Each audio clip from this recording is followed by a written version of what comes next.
చెప్పమ్మా. అవునా, ఓకే వస్తున్నామ్మా.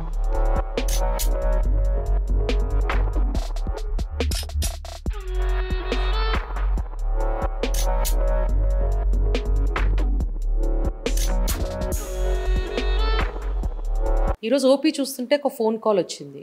ఒక పేషెంట్ లేబర్ స్టార్ట్ అయిందని ఫోన్ చేసింది. లేబర్ స్టార్ట్ అయితే ఇంటి దగ్గర గర్భిణీ స్త్రీ ఏం చేయాలి, ఏం చేయకూడదు? ఫస్ట్ అండ్ ఫార్మోస్ట్ కామ్గా ఉండండి, పానిక్ అవ్వద్దు.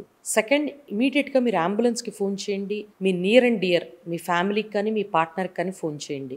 మీ డెలివరీ బ్యాగ్, దాంతోపాటు ఎసెన్షియల్ మెడిసిన్స్, హాస్పిటల్ ఫైల్, మీ పర్స్ దగ్గర పెట్టుకోండి. అంబులెన్స్ రాగానే అంబులెన్స్ ఎక్కాక ఎడం పక్క తిరిగి పడుకోండి. అలాగే ఫ్లూయిడ్ ఏమైనా లీక్ అవుతుందా, ఏమైనా రెడ్ డిశ్చార్జ్ అవుతుందా గమనించుకోండి. లేబర్ కాంట్రాక్షన్స్ ఎంత ఫ్రీక్వెంట్గా వస్తున్నాయో చూడండి. 5 minutes కంటే ఎక్కువ ఫ్రీక్వెంట్గా వస్తున్నా, 1 minute పాటు ఉన్న పెయిన్స్ యాక్టివ్ లేబర్లో ఉన్నట్లు లెక్క. ఈ టైంలో మీరు ఏదైనా ఆహారం తినటం కానీ నీళ్లు తాగటం కానీ చెయ్యొద్దు.